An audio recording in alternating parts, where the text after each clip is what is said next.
The strange reason my dad dumped salt off the bridge. So, what is the one family tradition you didn't realize was absolutely mental until you told a stranger? For me, it was the Tuesday salt runs. Since I was a kid, growing up in a small town in Ohio, every single Tuesday night at exactly 10 p.m., my dad would wake me up. We would go into the garage, grab 4 massive 50-pound bags of industrial rock salt, and heave them into the trunk of his old Ford. We'd drive in total silence to the Memorial Bridge, the one that crosses the river just outside of town. Dad would kill the engine, and we'd stand there in the dark, hauling those bags to the edge and ripping them open. We'd pour the salt directly into the water until the bags were empty. No talking, no music, just the sound of the salt hitting the river like rain. I honestly thought this was just something guys did, like maybe it helped the fish, or it was some weird dad science thing for the environment. Fast forward to my senior year of high school. I'm dating this girl, Sarah, whose dad is literally a lead investigator for the EPA. We're sitting on her porch and I casually mention that I'm exhausted because of the salt run the night before. Sarah's face, it just went totally blank. She asks me, "You're dumping industrial chemicals into the town's primary water source?"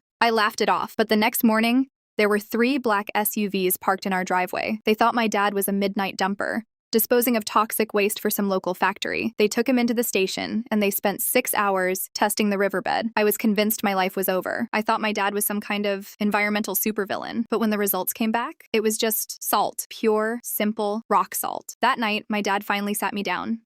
His eyes were glassy. He told me that 40 years ago, on a Tuesday in January, he lost his little brother on that bridge. It was an ice patch, a freak accident. Dad wasn't dumping waste, he was curing the bridge. He was so terrified of another family losing someone to the ice that he spent 4 decades trying to melt a winter that was already over. I looked at him, sitting there in his grease-stained hoodie, and I realized we weren't criminals. We were just hurting. Don't forget to like and follow for more stories like this.